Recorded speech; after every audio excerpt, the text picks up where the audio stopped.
계속해서 오늘 본문도 역시 멸망에 대한 경고와 그리고 구원에 대한 약속을 함께 주시고 있습니다. 오늘 본문에는 크게 4가지 정도 내용이 나오는데, 먼저 말씀드리면은 1절에서 4절까지는 예루살렘 멸망에 대한 경고입니다. 5절부터 8절까지는 그 예루살렘을 친 원수 나라들에 대한 멸망의 경고입니다. 그리고 9절부터 16절까지는 그럼 하나님의 백성 이스라엘의 제약이 무엇인가를 좀 더 구체적으로 다시 폭로하고 있습니다. 그리고 끝으로 17절부터 24절까지는 새로운 약속, 구원과 회복, 우리 토기장이 되신 하나님의 절대 주권적인 역사를 통해서 구원의 역사를 말씀하고 있습니다. 우리 1절부터 4절 예루살렘에 대한 멸망 경고 한번 같이 읽어보실까요? 시작. 슬프다 아리엘이여, 아리엘이여, 다윗이 진친 성읍이여, 해마다 절기가 돌아오려니와 내가 아리엘을 괴롭게 하리니 그가 슬퍼하고 애곡하며 내게 아리엘과 같이 되리라. 내가 너를 사면으로 돌러 진을 치며 너를 애워 대를 쌓아 너를 치리니 내가 낮아져서 땅에 말하며 내 말소리가 나지키 티끌에서 날 것이라. 내 목소리가 신접한 자의 목소리 같이 땅에서 나며 내 말소리가 티끌에서 짓거리리라. 이 슬프다라는 말씀으로 시작됩니다. 우리가 자녀를 야단치고 혼낼 때 슬프지 않습니까? 하나님께서 당신의 자녀들을 이렇게 직접 치시는 모습, 그 슬픈 하나님의 모습을, 마음을 보여주고 있습니다. 아리엘이여, 아리엘이여. 이 아리엘은 예루살렘에 대한 예칭입니다. 우리 엘자 하나님 아시죠? 그래서 아리엘은 하나님의 사자 혹은 하나님의 도성, 도시, 그리고 하나님의 번제단, 화덕, 그런 여러 가지 뜻이 있습니다. 그래서 하나님으로 인해서 원래 이 예루살렘은 사자같이 용감하고 그런 강한 도성이지 않았습니까? 그런데 하나님께 죄를 범해서 하나님이 직접 마치 번제단에 불을 태우는 것처럼 하나님이 태우시겠다는 것입니다. 아까 말씀드린 대로 사랑하는 자녀를 벌을 주시는 그 부모의 심정처럼 하나님의 슬픔을 보여주고 있습니다. 우리가 살면서 경험적으로 알 수 있죠. 사람은 어려움을 직면할 때, 그리고 위기나 그런 환난을 직면할 때 본래 모습이 드러납니다. 진짜인지 가짜인지. 이 1절에 보면은 다윗의 진친성 성읍이여 해마다 절기가 돌아오려니와, 이들은 해마다 절기마다 절기 있지 않습니까? 6월절을 비롯해서 장막절, 오순절, 이 절기마다 정기적으로 성전에 올라가서 하나님께 예배에 참석했습니다. 예배 참석, 우리 지금 예배 드리지 않습니까? 예배에 참석한다는 것은 무엇을 의미합니까? 그것은 하나님을 뵙는 것이고 하나님을 경배하는 것이고 하나님을 하나님으로 인정하며 하나님만 의지하겠다는 고백 아닙니까? 표현 아닙니까? 그런데 그렇게 예배를 정기적으로 규칙적으로 드리던 이들이 정작 어려움에 직면했을 때는 하나님을 의지하지 않고 눈에 보이는 것, 주변을 사람을 의지하고 강대국처럼 보이는 애굽이라든지 아수르라든지 그런 나라를 의지함으로써 그들이 그렇게 오랫동안 정기적으로 드렸던 예배가 진짜가 아닌 것이 지금 폭로되는 모습, 하나님이 얼마나 슬프지 않으시겠습니까? 그 1장에서도 내 이 마당을 발로만 밟는 저들의 모습, 또 반복되는 모습을 볼 수 있습니다. 하나님은 여전히 지금도 살아계셔서 영과 진리로 예배하는 자들을 찾고 계십니다. 찾는다는 것은 그렇게 사람이 많지 않다는 것을 역설적으로 보여주고 있습니다. 우리가 진짜 예배를 영과 진리로 예배드려서 우리의 예배가 하나님이 받으시는 예배임이 어떻게 증명될 수 있겠습니까? 우리의 삶의 자리에서. 그래서 로마서 12장에는 너희 몸을 하나님이 기뻐하시는 거룩한 산 예물로 드려라. 이것이 하나님이 기뻐 받으시는 예배니라라고 말씀하고 있습니다. 우리는 주님 앞에 서는 순간까지 계속해서 예배를 드릴 것입니다. 우리가 드리는 모든 예배가 하나님 앞에 영과 진리로 하나님이 기뻐 받으시는 예배 되기를 간절히 축복합니다. 이 5절부터 8절까지는 다시 예루살렘을 치는 원수들, 그 당시에 아수르라든지 바벨론을 또 경고하고 있습니다. 우리 그렇지 않습니까? 우리가 아무리 나의 자녀를 막 야단치고 혼내도 다른 사람이 그러면은 기분 좋습니까? 안 좋죠.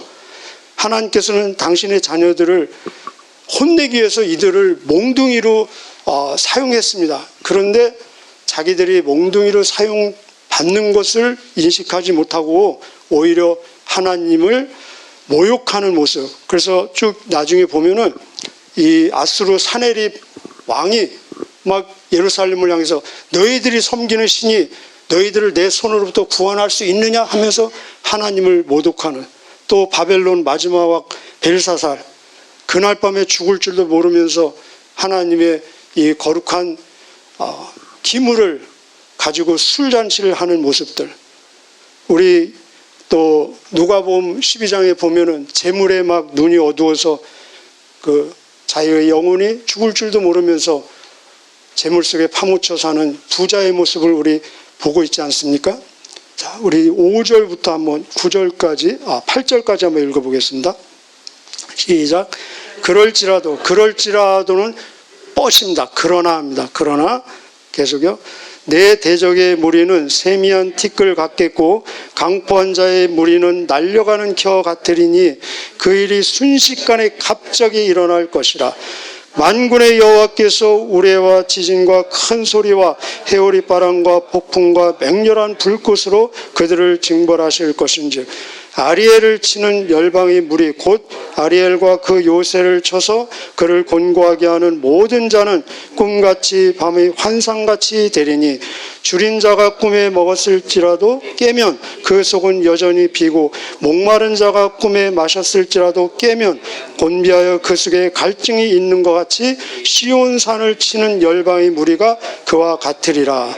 7절에 아리엘을 치는 열방, 아리엘 아까 예루살렘 얘기했죠. 그리고 8절에 시온산을 치는 열방, 그래서 예루살렘, 유다를 치는 그 대적들에 대한 경고입니다.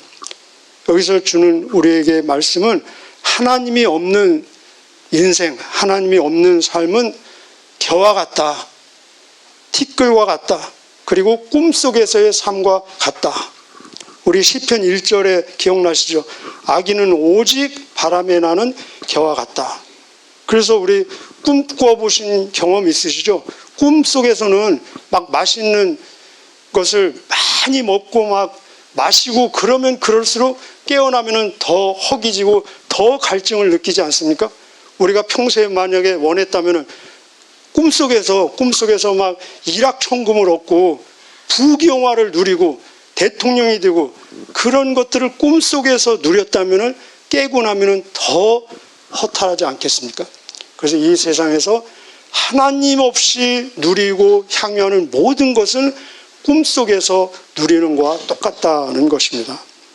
자, 그렇다면 이 예루살렘이 저지른 구체적인 죄악의 내용들은 무엇인가? 바로 한 3가지 정도로 정리할 수 있는데, 말씀을 거절한다는 것입니다. 말씀을 거절하니까 마음이 완악해진다는 것입니다. 그리고 숨겨진 반역이 있다는 것입니다. 그것이 9절에서 우리 17절까지 한번 계속 읽어볼까요? 9절부터 17절까지. 시작. 너희는 놀라고 놀라라. 너희는 맹이 되고 맹이 되라. 그들의 취함이 포도주로 말미암음이 아니며 그들의 비틀거림이 독주로 말미암음이 아니니라. 대저 여호와께서 깊이 잠들게 하는 영을 너희에게 부어주사 너희의 눈을 감기셨으니 그가 선지자들과 너희의 지도자인 선견자들을 덮으셨음이라. 그러므로 모든 계시가 너희에게는 봉안책의 말처럼 되었으니 그것을 글하는 자에게 주며 이르기를 그대에게 청하노니 이를 읽으라 하면 그가 대답하기를 그것이 봉화해졌으니 나는 못 읽겠노라 할 것이요 또 그 책을 글 모르는 자에게 주며 이르기를 그대에게 청하노니 그를 읽으라 하면 그가 대답하기를 나는 그를 모른다 할 것이라. 주께서 이르시되 이 백성이 입으로는 나를 가까이하며 입술로는 나를 공경하나 그들의 마음은 내게서 멀리 떠났나니 그들이 나를 경외하면 사람의 계명으로 가르침을 받았을 뿐이라. 그러므로 내가 이 백성 중에 기이한 일 곧 기이하고 가장 기이한 일을 다시 행하리니 기이한 일에 밑줄 그시면서 지나가십시오. 계속요. 그들 중에서 지혜자의 지혜가 없어지고 명철자의 총명이 가려지리라. 자기의 계획을 여호와께 깊이 숨기려 하는 자들은 화 있을진저 그들의 일을 어두운 데서 행하며 이르기를 누가 우리를 보랴 누가 우리를 알랴 하니 너희의 패역함이 심하도다. 토기장이를 어찌 진흙같이 여기겠느냐 지음을 받은 물건이 어찌 자기를 지은 이에게 대하여 이르기를 내가 나를 찢지 아니하였다 하겠으며 빚음을 받은 물건이 자기를 빚은 이에게 대하여 이르기를 그가 총명이 없다 하겠느냐. 아멘. 말씀에 대한 거절, 완악한 마음. 여기 15절에 보면 자기의 계획을 여호와께 깊이 숨기려. 우리가 하나님 앞에 숨길 수가 있겠습니까? 없다는 걸 우리는 동의하는데 생활 속에서 자기도 모르게 숨길 수 있는 것이 있을 수 있다는 것입니다. 영적인 분별력이 완전히 마비된 상태, 영적인 느낌이 없는 상태를 지금 보여주고 있습니다. 말씀을 거절하고 있습니다. 그래서 말씀이 주어져도 막 이 핑계 저 핑계로 아직 때가 되지 않았다, 봉인되었다, 열 수가 없다, 내가 읽어도 이해할 수 없다, 모르겠다. 또 어떤 때는 우리 전에 어제 봤죠. 내가 다 아는 얘기다, 아는 얘기 또 한다, 이렇게 하면서 말씀을 거절하면 그에 대한 결론으로 마음이 멀어진다는 것입니다. 여기 밑줄 거져 있는 대로 마음은 내게서 멀리 떠났으니 입술로만 나를 경배한다. 예수님도 복음서에서 이 말씀을 인용하셨습니다. 이사야의 말이 맞다 하면서 계속해서 우리에게 하나님은 마음을 요구하십니다. 너는 마음을 다해서 하나님을 사랑하라. 로마서 12장에 보면은 너는 마음을 새롭게 함으로 변화를 받아 하나님의 선하시고 기뻐하시고 온전하신 뜻이 무엇인지 분별하도록 하라. 우리 잠언 4장 12절 23절에 보면은 우리가 이 세상에서 지킬 것이 얼마나 많이 있습니까? 지킬 모든 것보다 더욱 너의 마음을 지켜라. 왜냐하면 생명의 근원이 그에서 남이니라. 왜 그렇습니까? 마음이 있는 곳에 고백이 있습니다. 마음이 있는 곳에 고백이 있고, 마음이 있는 곳에 행동이 따라가는 것이고, 마음이 있는 곳에 수고와 땀이 있고, 마음이 있는 곳에 헌신과 또 투자가 있지 않습니까? 마음이 있는 곳에 의미가 있고 이유가 있고 우리의 사는 목적이 있다는 것입니다. 마음이 떠나니까 아까 읽은 대로 15절에 보면은 자기의 계획을 여호와께 깊이 숨기려 하는 자들은 화가 있을 것이다. 우리가 하나님 앞에 숨길 수 있는 것이 있겠습니까? 이 세상에서도 막 CCTV 다 나중에 노출되잖아요. 막 녹음된 거 블랙박스로 생각지도 못한 것이 노출될 때 얼마나 깜짝깜짝 놀라지 않습니까? 창피하고 부끄럽고. 그런데 하나님 앞에서는 얼마나 더 이보다 확실하게 모든 것이 다 적나라하게 노출되지 않겠습니까? 그래서 히브리서 4장 12절 이하에 보면 하나님의 말씀은 살았고 운동력이 있어, 활력이 있어. 좌우에 널선 어떤 검보다도 에리에서 우리의 혼과 영과 관절과 골수를 찔러 쪼개기까지 하며 우리의 마음과 생각의 모든 동기까지도 감찰하시고 판단하시고 지으신 모든 것이 그분 앞에 다 드러나고 우리가 하나님 앞에서 모든 것을 결산할 텐데 다 노출이 될 것이다. 그렇게 말씀하고 있습니다. 신앙이, 우리는, 여러분 신앙이 자라기를 원하시죠? 저도 자라기를 원합니다. 계속 자라야 되겠죠. 신앙이 자란다는 것은 성숙하다는 것인데, 그것은 바로 이런 말씀들과 연결시켜서 결국은 죄에 대한 인식이 변한다는 것입니다. 우리가 그렇지 않습니까? 똑같은 내용도 아기에게는 죄가 되지 않지만 어른에게는 죄가 되는 것이 많이 있습니다. 똑같은 내용도 불신자에게는 죄가 되지 않지만 성도에게는 죄가 되고, 똑같은 성도에게도 지도자에게는 더 큰 죄가 될 수 있다는 것입니다. 성장한다는 것은 바로 죄에 대한 인식. 그래서 성경에 보면은 성도들에게 죄가 되는 것은 기본적으로 불신이 죄고, 불신앙이 죄고, 의심하는 것이 죄고, 그리고 계속 우리가 보는 대로 교만은 말할 필요도 없이 죄이지 않습니까? 그런데 믿음으로 행치 아니하는 모든 것이 죄고, 선인 줄 알면서도 행치 않는 것이 죄고, 그리고 다른 사람을, 다른 형제 자매를 실족하게 하는 것이 죄가 된다는 것입니다. 사무엘은 뭐라고 고백합니까? 다른 사람을 위해서 중보기도 하지 않는 것이 나에게는 죄다. 바울은 복음을 전하지 않는 것이 죄다라고, 나에게 화가 있다라고 고백을 하고 있습니다. 책임을 지지 않는 것, 게으름과 나태함, 거짓이 죄라는 것입니다. 이렇게 낱낱이 우리가 열거하면 여기에 걸리지 않을 사람이 어디 있겠습니까? 그래서 결국은 하나님의 은혜와 하나님의 긍휼을 우리는 여전히 절대적으로 필요한 존재라는 것을 고백할 수밖에 없습니다. 우리 다음 장 한번 보실까요? 자, 하나님께서는 또 변함없이 구원에 대한, 회복에 대한 약속을 우리에게 은혜로 주고 계십니다. 17절부터 24절까지 같이 읽어보실까요? 시작. 오래지 아니하여 레바논이 기름진 밭으로 변하지 아니하겠으며 기름진 밭이 숲으로 여겨지지 아니하겠느냐. 이게 자연 피조물의 대변화가 있을 것이다 를 얘기하고 있습니다. 마치 우리 요한계시록 21장에 보면은 옛 하늘과 옛 땅이 없어지고 새 하늘과 새 땅이 올 것이다, 이런 내용까지 지금 길게 보면은 연결이 되고 있습니다.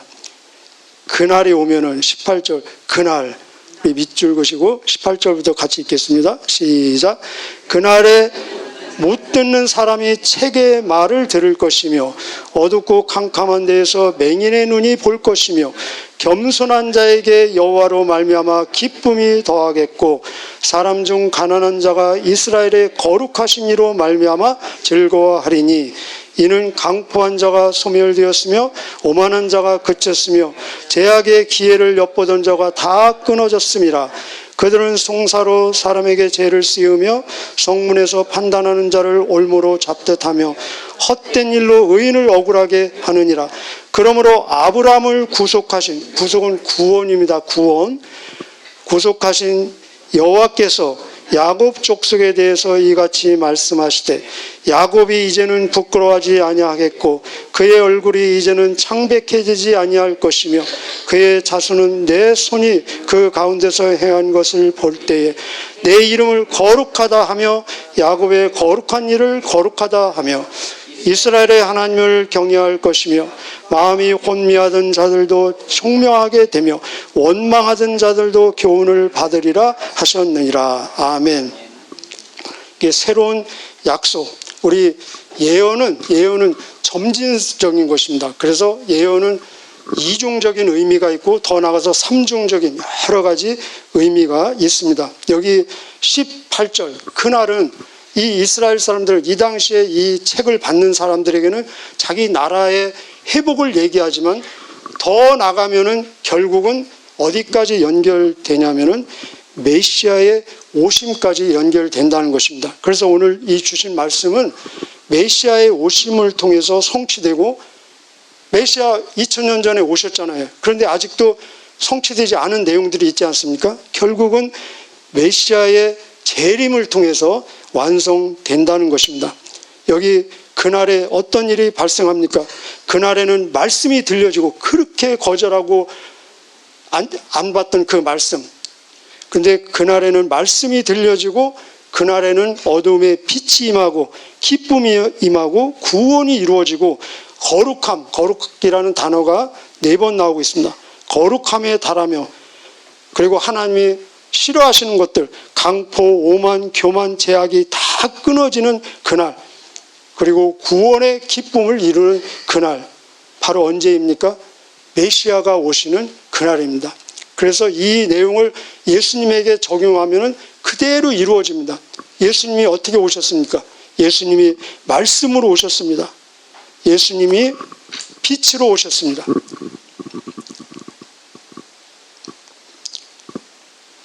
예수님이 구원의 복음, 기쁜 소식으로 그리고 오셨습니다.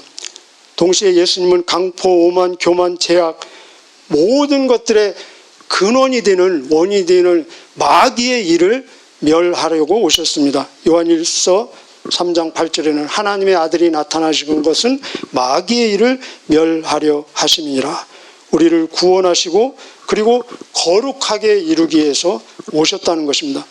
예수님이 오신 마가복음에 보면은 4장 16절에 보면은 예수님이 다 오셔가지고 공생의 사역을 하실 때 첫 번째 소개하는 내용이 흑암에 앉은 자들에게 큰 빛이 임하고 사망의 그늘의 땅에 있는 자들에게 빛이 임했다. 이렇게 마가복음 4장 16절 말씀하고 있습니다. 그리고 그 다음에 바로 예수님께서 제자들을 부르면서 나를 따라오라. 내가 너를 사람 낚는 어부 되게 하리라 라고 말씀하고 계십니다. 우리가 아는 대로 세례 요한이 이 메시아를 기다리지 않습니까? 기다리면서 계속해서 궁금했는지 제자들을 보내면서 예수님에게 가서 그렇게 한번 물어봐라.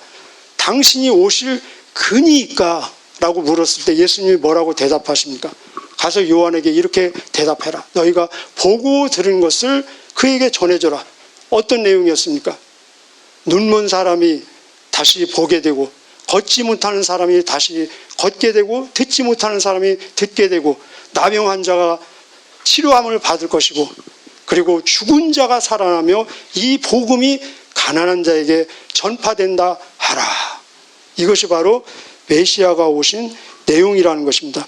우리 아까 제가 지나가면서 14절 하나님께서 기이하고 가장 기이한 일을 행하시리라 지나가면서 기억나시죠? 그죠?